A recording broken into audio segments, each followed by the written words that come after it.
Sur cette photo, j'ai 13 ans. C'est le jour de ma profession de foi, un événement marquant de ma vie.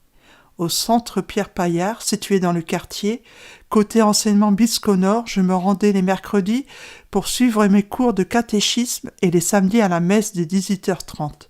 C'était important pour moi et pour tous les enfants du quartier d'y participer ensemble. Un souvenir me revient. Je m'amusais avec un rien.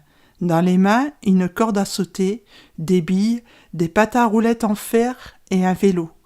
On en faisait des allers et retours et des kilomètres sans jamais se fatiguer.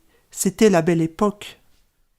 Dans l'immeuble rue des Peupliers où j'habitais, il y avait de la camaraderie, des échanges et de la solidarité entre voisins. C'était une ambiance chaleureuse et conviviale.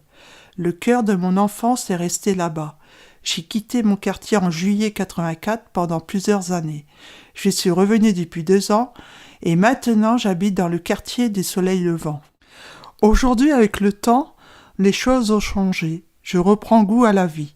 Espérons que la future rénovation du quartier m'amèneront à vivre des moments forts et que je retrouverai de l'envie et de l'enthousiasme.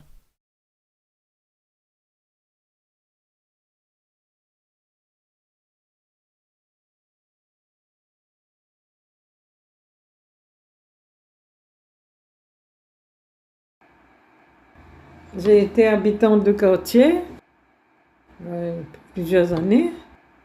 Alors, j'ai eu l'occasion de travailler pour une association qui fait le plaisir de livres. Et comme j'avais une mission d'aller vers les enfants avec des livres qu'on appelait bibliothèque de rue. Donc, on a ramené les livres. La rue, c'était sous les arbres, sur un banc, n'importe où. Là où on se sent bien, quand il fait bon.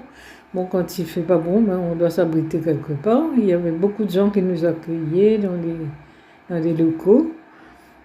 Et les enfants, ils venaient d'eux-mêmes parce que c'était un moment de plaisir, un moment de partage. On lit, on rit et on s'instruit en même temps. Et je m'appelle Nazli, aujourd'hui je suis à la retraite. J'aime bien cette expérience que j'ai vécue avec les enfants de quartier qui m'a fait familier avec leurs parents et maintenant ces enfants-là sont des parents eux-mêmes.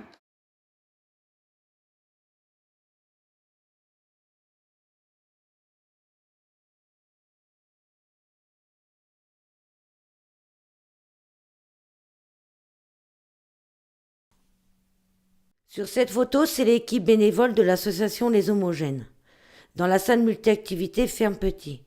C'était la construction du premier chalet de Noël en 2015.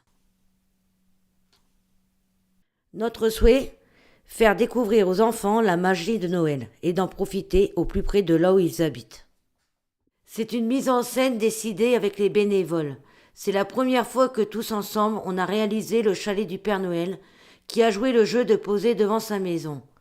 On avait mis du Tino Rossi et on a vu les yeux des enfants étinceler. Pour l'association Les Homogènes, ce Noël 2015, c'était une étape, une aventure qui dure encore. Aujourd'hui, ce n'est plus seulement une fête pour les adhérents, mais pour les enfants de tous les quartiers, fiers de pouvoir fêter chaque année Noël. Je suis Marie-Vonne, présidente de l'association Les Homogènes et habitante du quartier Soleil Levant. À titre personnel, je n'aime pas Noël, car c'est devenu une fête commerciale qui, hélas, a perdu toute sa magie.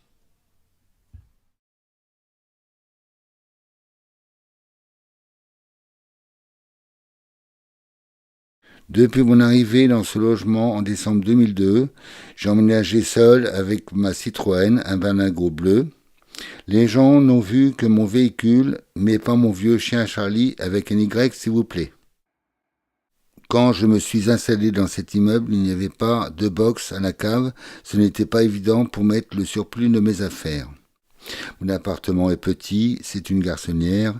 Il n'y a qu'une pièce à vivre, mais on m'a dit à l'époque, ne vous plaignez pas monsieur, vous avez un toit. Lors de mon installation, ma voisine de palier officiait comme concierge. Elle était au courant des potins, un petit journal, une mémoire locale en somme. Elle a 20 ans de plus que moi, elle occupe ce logement avec plusieurs enfants depuis sa mise en service. De ma cuisine, en ouvrant ma fenêtre, j'ai vu qu'il venait de planter un arbrisseau, qui est devenu un arbre maintenant. Quoi de plus logique qu'un boulot habitant le quartier du même nom. Toujours au même endroit, je me souviens qu'il y avait une sorte de dancing avec des hôtesses de bar et prestations de Chippendale, c'était le Texas Café. Dans ce quartier, je n'ai pas vu le temps passer, avec toutes les petites anecdotes qui se sont accumulées sur le voisinage. J'ai compris à la longue qu'il ne fallait pas trop s'en occuper. Lors de mes sorties, de mes promenades, les rencontres sont toujours du même ordre. Elles me parlent de leur vie, des sujets qui les préoccupent, santé, boulot, enfants.